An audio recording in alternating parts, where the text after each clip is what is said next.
Spanish cinema ನಟ Xavier ಬರ್ದೋಮ್ ಅವರು ಒಂದೇ ಒಂದು ಘೋಷಣೆಯ ಮೂಲಕ ಜಗತ್ತಿನ ಗಮನ ಸೆಳೆದಿದ್ದಾರೆ. ಅವರ ಬಗ್ಗೆ ವಿವಿಧ ಸರ್ಚ್ ಫಾರ್ಮ್ಯಾಟ್ಗಳಲ್ಲಿ ಹುಡುಕಲಾಗ್ತಾ ಇದೆ. ಯುವ ಸಮೂಹ ಅವರ ಸಿನಿಮಾಗಳನ್ನು ಹುಡುಕಿ ನೋಡತೊಡಗಿದೆ. ಅವರ ಹಿನ್ನೆಲೆ, ಅವರ ಕೌಟುಂಬಿಕ ಬದುಕು, ಅವರ ದೇಶ, ಅವರ ಭಾಷೆ, ಅವರ ಸಾಧನೆ, ಅವರ ಹೋರಾಟ, ಅವರ ನಿಲುವು ಇತ್ಯಾದಿಗಳನ್ನು ಕೋಟ್ಯಾಂತರ ಮಂದಿ ಗೂಗಲ್ ಇತ್ಯಾದಿಗಳಲ್ಲಿ ಹುಡುಕ್ತಾ ಇದ್ದಾರೆ. ಅದಕ್ಕೆ ಕಾರಣ ಅವರ ಈ ಘೋಷಣೆ. No to war and free Palestine.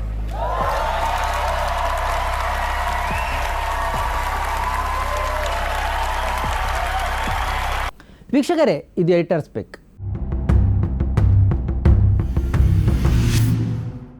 ಅಮೆರಿಕದ ಲಾಸ್ ಏಂಜಲ್ಸ್ನ ಡಾಲ್ಫಿ ಥಿಯೇಟರ್ನಲ್ಲಿ ನಡೆದ ಆಸ್ಕರ್ ಪ್ರಶಸ್ತಿ ಪ್ರದಾನ ಸಮಾರಂಭದ ಘೋಷಕರಾಗಿ ನಟಿ ಪ್ರಿಯಾಂಕಾ ಚೋಪ್ರಾ ಅವರ ಜೊತೆ ವೇದಿಕೆಗೆ ಬಂದ ಬರ್ದೋಮ್ ಅವರು ಫೆಲೆಸ್ತೀನ್ ಸ್ವತಂತ್ರವಾಗಲಿ ಎಂದು ಘೋಷಿಸಿದರು. ಯುದ್ಧ ನಿಲ್ಲಲಿ ಎಂದು ಕರೆ ಕೊಟ್ಟರು. ಅವರು ಧರಿಸಿದ ಶರ್ಟ್ನಲ್ಲಿ ಹಂಜಲಾ ಎಂಬ 10 ವರ್ಷದ ಬಾಲಕನ ಕಾರ್ಟೂನ್ ಚಿತ್ರ ಇತ್ತು.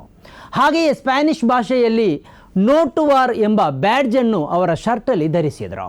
ಈ ಚಿತ್ರ ಮೊಟ್ಟ ಮೊದಲು ಪ್ರಕಟವಾದದ್ದು 1969ರಲ್ಲಿ ಲೆಬನಾನಿನ ಅಲ್ ಸಯ್ಯಾಸ್ ಎಂಬ ಪತ್ರಿಕೆಯಲ್ಲಿ. ಈ ಕಾರ್ಟೂನನ್ನು ರಚಿಸಿದವರು ನಜಿ ಅಲ್ ಅಲಿ ಎಂಬವರು. 1948ರಲ್ಲಿ ಫೆಲೆಸ್ತೀನಿಯರನ್ನು ಇಸ್ರೇಲ್ ಬಲವಂತದಿಂದ ಅವರ ನಾಡಿನಿಂದ ಒಕ್ಕಲೆಬ್ಬಿಸಿತು. ಲಕ್ಷಾಂತರ ಮಂದಿ ನೆಲೆ ಕಳೆದುಕೊಂಡರು. ಇದನ್ನು ನಕ್ಬಾ ಎಂದು ಹೇಳಲಾಗುತ್ತದೆ. ಆ ಸಮಯದಲ್ಲಿ ನಜಿ ಅಲ್ ಅಲಿ ಅವರು 10 ವರ್ಷದ ಬಾಲಕರಾಗಿದ್ದರು. ಅದೇ ವಯಸ್ಸನ್ನು ಅವರು ಕಾರ್ಟೂನ್ಗೆ ಬಳಕೆ ಮಾಡಿಕೊಂಡಿದ್ದಾರೆ. ಹಂಜಲಾ ಎಂಬ ಹೆಸರಲ್ಲಿ ಫೆಲೆಸ್ತೀನಿನ ಪ್ರತಿರೋಧದ ಸಂಕೇತವಾಗಿ ಅವರು ಆ ಕಾರ್ಟೂನನ್ನು ಬಿಡಿಸಿದ್ದಾರೆ. ನಿಜವಾಗಿ ಆ ಬಾಲಕ ಅವರೇ. ಅದಕ್ಕೆ ಹಂಜಲಾ ಎಂಬ ಹೆಸರು ಕೊಟ್ಟಿದ್ದಾರೆ. ನಾನು ನನ್ನ ಊರಿಗೆ ಮರಳುವವರೆಗೆ 10 ವರ್ಷದವನಾಗಿಯೇ ಇರ್ತೇನೆ ಅಥವಾ ಬೆಳೆಯುವುದಿಲ್ಲ ಎಂಬುದು ಆ ಕಾರ್ಟೂನಿನ ಸಂದೇಶ. ಈ ಕಾರ್ಟೂನನ್ನು ಬಾಲಕ ಬೆನ್ನು ತೋರಿಸಿ ನಿಂತಿರುವಂತೆ ಬಿಡಿಸಲಾಗಿದೆ. ಪ್ರಪಂಚವು ಫೆಲೆಸ್ತೀನಿಯರನ್ನು ತಿರಸ್ಕರಿಸಿದೆ ಎಂಬ ಸಂದೇಶ ಈ ದೃಶ್ಯದಲ್ಲಿದೆ. ಬಾಲಕ ತನ್ನ ಕೈಗಳನ್ನು ಹಿಂದಕ್ಕೆ ಕಟ್ಟಿಕೊಂಡಿದ್ದಾನೆ. ಬರಿಗಾಲಲ್ಲಿದ್ದಾನೆ. ನಿರಾಶ್ರಿತ ಕ್ಯಾಂಪುಗಳ ಮಕ್ಕಳಂತಹ ಬಟ್ಟೆಗಳನ್ನು ಧರಿಸಿದ್ದಾನೆ. ಪೊದೆಯಂತೆ ಕೂದಲು ಬೆಳೆದಿದೆ. ಹಂಜಲಾ ಅಂದರೆ ಕಹಿ ಮರುಭೂಮಿಯ ಹಣ್ಣು ಎಂಬ ಅರ್ಥ ಇದೆ. ಇದರಲ್ಲಿ ಔಷಧೀಯ ಗುಣ ಇದೆ ಎಂದು ಹೇಳಲಾಗುತ್ತದೆ. ಈ ಕಾರ್ಟೂನನ್ನು ಬಿಡಿಸಿದ ನಜಿಯಲ್ ಅಲಿ ಅವರನ್ನು 1987ರಲ್ಲಿ ಲಂಡನ್ನಿನಲ್ಲಿ ಅಜ್ಞಾತ ವ್ಯಕ್ತಿಗಳು ಗುಂಡು ಹಾರಿಸಿ ಹತ್ಯೆ ಮಾಡುತ್ತಾರೆ.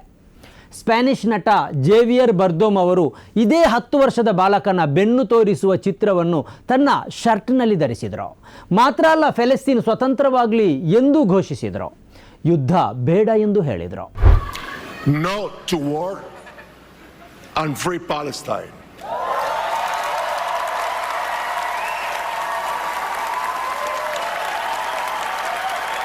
ಹಾಗಂತ ಯುದ್ಧವನ್ನು ಅವರು ವಿರೋಧಿಸ್ತಾ ಇರುವುದು ಇದು ಮೊದಲಲ್ಲ.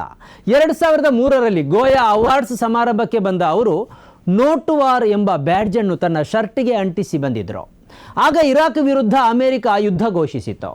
ಆ ಯುದ್ಧವನ್ನು ಅಕ್ರಮ ಎಂದು ಅವರು ಬಹಿರಂಗವಾಗಿ ಘೋಷಿಸಿದರು.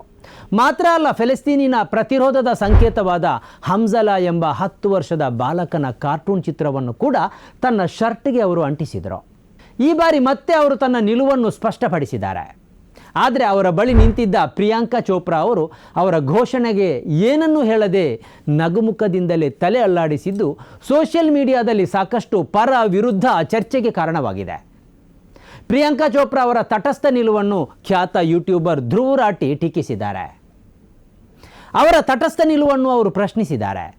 ಬಾಂಬುಗಳು ನಿಮ್ಮ ಮನೆಯ ಮೇಲೆ ಬೀಳುತ್ತಿಲ್ಲ ಎಂದಾದರೆ ನೀವು ಸೈಲೆಂಟ್ ಆಗಿರಬಹುದು ಎಂದು ಅಣಕಿಸಿದ್ದಾರೆ.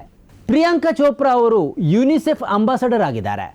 ಅವರು ಯಾವುದಾದರೂ ಒಂದು ನಿಲುವನ್ನು ತೆಗೆದುಕೊಳ್ಬೇಕಿತ್ತು. ತನಗೆ ಅನುಕೂಲಕರವಲ್ಲದ ಸಂದರ್ಭದಲ್ಲಿ ಅನ್ಯಾಯದ ವಿರುದ್ಧ ದೃಢವಾಗಿ ನಿಲ್ಲುವುದೇ ಸರಿಯಾದ ನಿಲುವು ಎಂದು ಧ್ರುವ್ ರಾಟಿ ಅವರು ಪ್ರಿಯಾಂಕಾ ಚೋಪ್ರಾ ಅವರನ್ನು ಪ್ರಶ್ನಿಸಿದ್ದಾರೆ. ತನ್ನ ನಿಲುವನ್ನು ಗಟ್ಟಿಯಾಗಿ ಹೇಳಿದ್ದಾರೆ. अगर आपके घर के ऊपर बम नहीं गिर रहे हैं तो आप न्यूट्रल होकर कह सकते हो कि ना मैं वॉर को सपोर्ट करता हूं ना मैं वॉर के अगेंस्ट हूं, मैं बीच में हूं, न्यूट्रल हूं.